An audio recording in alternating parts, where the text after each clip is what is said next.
Imagina só se a justiça não fosse cega. E se, por lei, quem uma pessoa é, o seu status social, o seu poder, a sua família, decidisse o seu destino? Pois é, hoje a gente vai mergulhar num sistema que funcionava exatamente assim, lá na China antiga. Para a gente começar, vamos pensar numa pergunta que é a base de quase todo o sistema de leis hoje em dia. A lei deveria tratar todo mundo do mesmo jeito? Pois bem, na China do século VII, a resposta para essa pergunta era um sonoro não. A lei não era igual para todo mundo. E o mais interessante é que isso não era uma falha no sistema. Era o sistema funcionando exatamente como deveria.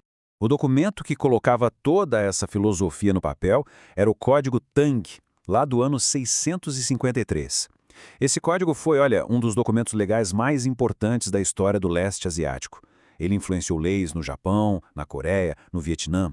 E a ideia central, o pilar de tudo, era essa mesma. A punição tinha que ser diferente dependendo da pessoa. Então vamos para a nossa primeira parte. A justiça não era cega. Muito pelo contrário, ela enxergava muito bem e era super específica sobre quem seria punido e de que jeito.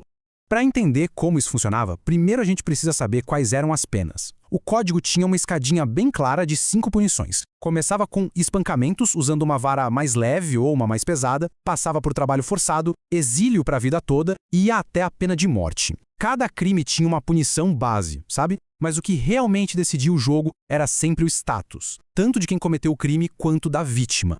E isso nos leva direto para a segunda parte. O seu status definia a sua sentença.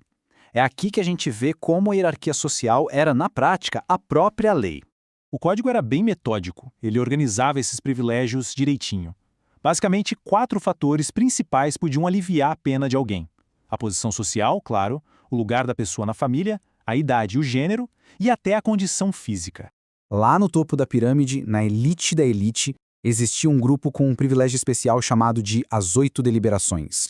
Quem estava nesse grupo?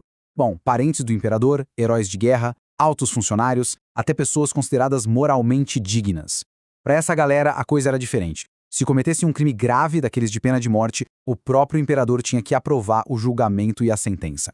Pensa no nível do privilégio. Mas não era só a nobreza que tinha privilégios. Dentro de casa, na família, a hierarquia também tinha peso de lei. E essa balança pendia e muito para o lado dos homens mais velhos. E esse exemplo aqui deixa a diferença gritante. Se um marido batesse na esposa, a punição era nenhuma, nada. Agora, se a esposa batesse no marido, a pena era de 1 ano de trabalho forçado. É um exemplo perfeito de como o gênero e a posição na família ditavam o que era ou não um crime. E essa lógica se espalhava por toda a sociedade. Por exemplo, pais podiam bater nos filhos sem que isso fosse considerado crime.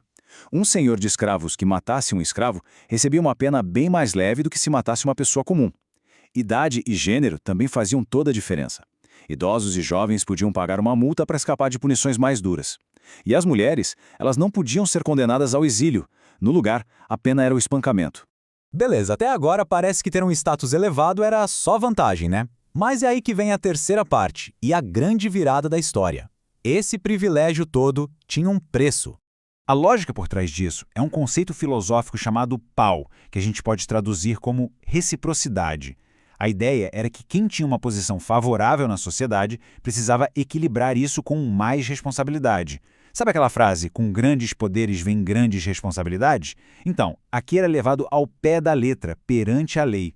Vamos pegar o crime de suborno para entender. Uma pessoa comum que oferecesse o suborno recebia a punição padrão. Agora, o oficial do governo que aceitasse o suborno, a pena dele era aumentada em 5 graus. 5 degraus naquela escada de punições. Isso podia transformar um espancamento leve em pena de morte. A cobrança em cima de quem tinha poder era muito, mas muito maior. E esse princípio não parava por aí. Um oficial podia ser responsabilizado pelos crimes dos seus subordinados. Um supervisor que cometesse um crime dentro da sua área de atuação recebia uma sentença mais pesada. Até o chefe da família era punido por um crime que ele mandou fazer, mesmo que não tenha sujado as mãos. E isso nos traz a nossa quarta e última parte. Qual era a lógica por trás de tudo isso? Qual o sentido desse sistema que pra gente parece tão contraditório? O objetivo do Código Tang não era a crueldade por crueldade. Na verdade, esse sistema de justiça desigual tinha um propósito muito claro: manter e reforçar a ordem social, uma ordem construída em cima de dois pilares sagrados, o Estado e a família. Cada lei servia para garantir que todo mundo ficasse exatamente no seu lugar. O historiador Wallace Johnson, que é a grande referência para essa nossa análise, resume isso perfeitamente. Ele disse: o ponto é que padrões mais elevados de comportamento eram esperados dos oficiais do que das pessoas comuns, e que os pais deveriam servir como modelos de comportamento moral para as suas famílias. Tá tudo aí. Isso tudo nos joga de volta para a pergunta do começo, só que agora com uma outra bagagem. O Código Tang, com essa justiça toda baseada em status, nos força a questionar o que a gente entende por justiça. O que é ser justo perante a lei, afinal? É tratar todo mundo exatamente da mesma forma? Ou é exigir mais de quem tem mais poder e privilégios? Fica aí a reflexão.